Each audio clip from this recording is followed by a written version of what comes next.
Hello students. आज की इस वीडियो में मैं आपको बताऊंगा हरियाणा विद्यालय शिक्षा बोर्ड HBSC का क्लास 12 हिस्ट्री का सिलेबस और क्वेश्चन पेपर डिज़ाइन 2023-24 के सेशन के लिए। चलो शुरू करते हैं। मैं हूं अजय और आप देख रहे हैं CCL क्लास। लेकिन वीडियो शुरू करने से पहले बता दूं, अगर आपको PDF डाउनलोड करनी है तो वेबसाइट है cclchapter.com। इसके सिलेबस के सेक्शन में जाना और सारे सब्जेक्टों की PDF आपको मिल जाएगी।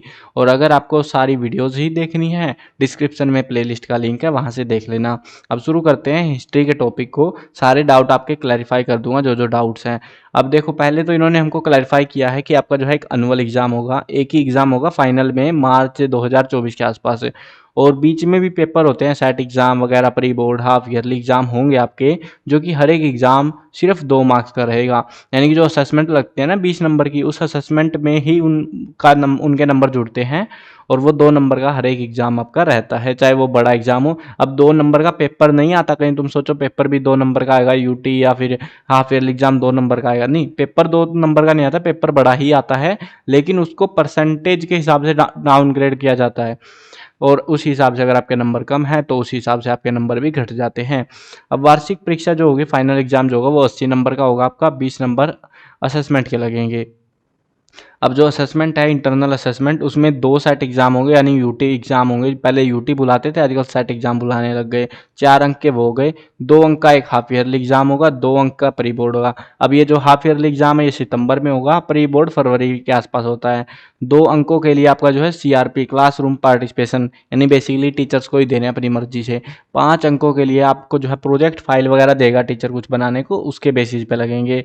5 अंक आपके अटेंडेंस के रहेंगे, और वो भी ऐसा नहीं है कि सबके 5 नंबर लगेंगे। अगर आपके अटेंडेंस 95% से ज़्यादा है तभी 5 नंबर लगेंगे, अगर उससे कम है तो इस हिसाब से आपके नंबर असेसमेंट में घट जाएंगे। और ये जो जितने भी चीज़ें हैं, 1 1 2 2 नंबर मिलके ये सारे 20 नंबर बनाएंगे। 80 नंबर का पेपर ही होगा आपका, और वो 80 के 80 ही जुड़ेंगे। टोटल 100 नंबर का जो है मार्कशीट में आएगा वो, ठीक है।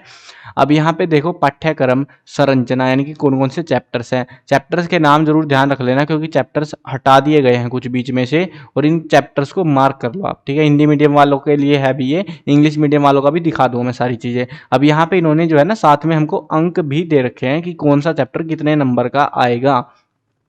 तो वीडियो पॉज करके अपने चैप्टर्स मिला लो, और कि ये चैप्टर है जो फालतू हैं वो हटा देना। वैसे NCERT की किताब अपडेट हुई है, हो सकता है नई किताब में ऑलरेडी हटा रखी हुई ये चीज़ें, और इसीलिए उन्होंने जो है PDF के अंदर नहीं बताया कि ये हटा हुआ है। बाकी जो है इनको मैच आउट कर लेना, ये यही चैप्टर्स में से आपका जो एग्जाम आएगा, क्योंकि शायद से मेरे हिसाब से शायद 14-15 कितने चैप्टर थे बुक में आपकी, और अभी सिर्फ 12 चैप्टर है, तो चैप्टर कम हुए हैं कहीं ना कहीं से, तो मिला लेना अपना, ठीक है ना।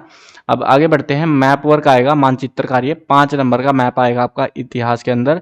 और बाकी जो है टोटल इस प्रकार 80 नंबर रहेंगे, असेसमेंट के 20 और 100 नंबर आपके बन जाएंगे। समझ गए सारी चीज़ें। अब यहाँ पे इन्होंने जो है हमको चैप्टर वाइज भी दिया है कि कौन से चैप्टर में क्या क्या चीज़ें हैं। वैसे सीधी बात यह है कि पूरा चैप्टर ही करना है, बीच में से छोड़ना का कुछ है ही नहीं उसमें, ठीक है। तो पूरा चैप्टर ऐसे नॉर्मल करते रहना आप। और यहाँ पे जो है उसके बाद हमको दिया गया है मंथ वाइज डिस्ट्रीब्यूशन की, हर महीने क्या क्या पढ़ना है। ये अगर आपका जो है ना सिलेबस पीछे चल रहा है, टाइम से पीछे चल रहा है, तो टीचर्स को बोल सकते हो कि सर हमारा जो है सिलेबस टाइम से करा दिया करो। तो क्योंकि ज़रूरी है, जो पेपर होंगे, सेट एग्ज़ाम होंगे आपके, हाफ ईयरली, प्री बोर्ड होंगे, तो ये जो है एग्ज़ाम बोर्ड की साइड से बन के आएंगे, और इनके साथ घपला नहीं किया जा सकता। हो सकता है कि स्कूल वालों को बोल दिया जाए कि भैया पेपर भेजो हाफ ईयरली वाला, हम चेक करना चाहते हैं तुमने क्या कर रखा है। तो ये चीज़ें भी हो सकती हैं, और इसीलिए चांसेस हैं कि चीटिंग वीटिंग होगी वैसे तो, क्योंकि अगर टीचर ने नहीं कराया तो फिर चीटिंग कराएगा, उसका बेनिफिट आपको नहीं मिलेगा फिर। तो इसीलिए कह रहा हूँ कि टीचर्स को ही बोल देना। अब जून के अंदर आपकी पड़ेंगी गर्मियों की छुट्टियाँ, पहला और दूसरा अध्याय आपको याद करना है बस इसके अंदर। इन्होंने होमवर्क भी हमको खुद ही दे दिया है, लेकिन टीचर्स अपनी मर्जी से 100 सुलेख और 200 पता नहीं क्या क्या लिखने के लिए दे देते हैं हमको। बस क्या ही बोले भाई उस चीज़ को। अब यहाँ पे जो है हमको चैप्टर्स पढ़ने हैं। सितंबर में आपका हाफ ईयरली एग्जाम भी होगा। और देखो एग्ज़ाम जब भी होगा, ये चीज़ ध्यान रखना, एग्ज़ाम जब भी होगा उससे पहले का जो भी सिलेबस है वही आएगा। उससे पहले मंथ में जितना भी सिलेबस कर लिया ना आपने, उसमें से ही आपका जो है क्वेश्चन पेपर आएगा, सेट एग्ज़ाम को छोड़ के। सेट एग्ज़ाम पोर्शनल होते हैं, वो पोर्शन से आता है छोटे से, लेकिन बाकी जो है इनमें से आता है। जैसे हाफ ईयरली होगा, सितंबर से पहले जितना भी सिलेबस कराया गया है इनके हिसाब से, कहीं तुम सोचो टीचर ने जितना कराया उसमें से नहीं, जिनके हिसाब से जितना कराया गया उस हिसाब से ही पेपर बन के आएगा। आगे बढ़ते हैं, तो आगे जो है जनवरी तक आपका पूरा तैयार हो जाना चाहिए और उसके बाद ख़त्म। फरवरी आपकी आपकी जो किताब है, किताब में देखो निर्धारित पुस्तकें, भारतीय इतिहास के कुछ विषय, भाग 1, 2, 3, ये एनसीईआरटी किताब है। ये 1, 2, 3 मतलब एक ही किताब एक्चुअल में, तो मैंने पढ़ाई थी शायद एक ही किताब है, आई थिंक सो। तो या फिर 3 भी हो सकते हैं, भरोसा नहीं है। अच्छा, ये भाग 1, भाग 2, उसी के अंदर डिवाइड कर रखा होगा कोई पोर्शन वगैरह, एक ही किताब एक्चुअल में। तो ये आपको जो है एनसीईआरटी किताब लेके आनी है बस। अब देखते हैं question paper design. Question paper design के अंदर क्या क्या चीजें हैं। एक नंबर के जो है 21 क्वेश्चन आपको दिए जाएंगे, बहुत सारे लग रहे हैं। अब इसमें 21 क्वेश्चन में 8 एमसीक्यू आएंगे, 5 वन वर्ड आएंगे, 5 फिल इन द ब्लैंक और 3 असर्शन रीजन बेस्ड क्वेश्चन आएंगे। ये जो है अभी नई चीज आई है, 3 नंबर के जो क्वेश्चन आएंगे ना, इनमें लॉजिक्स पूछे जाएंगे थोड़े से आपसे, मतलब थोड़े से सोचने वाले क्वेश्चन है, ये ज़्यादा मुश्किल नहीं है। बट पहले सीबीएसई में आते थे, एचबीएससी में नहीं आते थे, अब से ये आने लग गए हैं। अब 3 नंबर के जो है 6 क्वेश्चन दिए जाएंगे और 2 में ऑप्शन भी दिया जाएगा आपको, बढ़िया बात है। अब 4 नंबर के जो है 3 क्वेश्चन दिए जाएंगे, कोई विकल्प नहीं दिया जाएगा, ध्यान रखना। जो मीडियम रेंज क्वेश्चन होंगे ना 4-4 नंबर के, उनके अंदर कोई भी ऑप्शन नहीं होगा, आपको 3 क्वेश्चन देंगे, 3 के 3 करने हैं, अल्टरनेट नहीं है कुछ भी।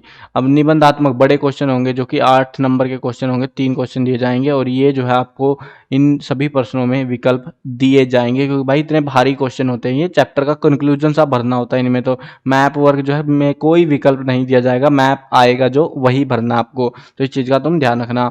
आगे बढ़ते हैं। अभी तो ये तो था हिंदी मीडियम वालों के लिए। अब इंग्लिश मीडियम वाले बोलेंगे सर हमारे चैप्टर दिखा दो एक बार बस, बाकी तो मैं समझ आ गया सारी चीज़ें, है ना। तो वही है। अब देखो यहाँ पे अपने चैप्टर्स क्रॉस चेक कर लो, ये अपने जो है नंबर, यहाँ पे देखो इन्होंने पोर्शंस के हिसाब से नंबर भी बता रखे हैं। ऊपर वाले में अलग हिसाब से बताए थे चैप्टर वाइज, अभी यहाँ पे इन्होंने पोर्शन के हिसाब से बता दिया हमको। तो यहाँ पे जो है हर एक चैप्टर का ऊपर हिंदी मीडियम वाले जो पोर्शन था ना उसमें से देख लेना, पीडीएफ डाउनलोड कर लेना, ईजी रहेगा तुमको सारी चीज़ें समझने में। ये आपके पूरे चैप्टर्स हैं सारे के सारे, 5 नंबर का इसमें मैप रहेगा। बाकी किताब तुमको समझ आई गई है, हिस्ट्री की एक ही मैप आई, एक ही बुक आती है एनसीईआरटी की, तो वही लेके आनी है आपको। तो बाकी और सारी चीज़ें तो आपको क्लैरिफाई हो ही गई होंगी, हिंदी मीडियम इंग्लिश मीडियम बाकी सबका तो सेम ही है। ये वाली किताब है टॉपिक्स ऑफ इंडियन हिस्ट्री, ये इस नाम से कुछ। तो अपना जो है ना एनसीईआरटी किताब अब स्टेशनरी पे जाओगे तो वहाँ पे मिल जाएगी इजीली, और ज़्यादातर ले भी आए होंगे अब तक तो, क्योंकि सिलेबस बोर्ड ने बहुत लेट दिया था हमको। चलो आई होप डाउट क्लियर हो गए होंगे। मिलते हैं नई वीडियो में, बाय बाय।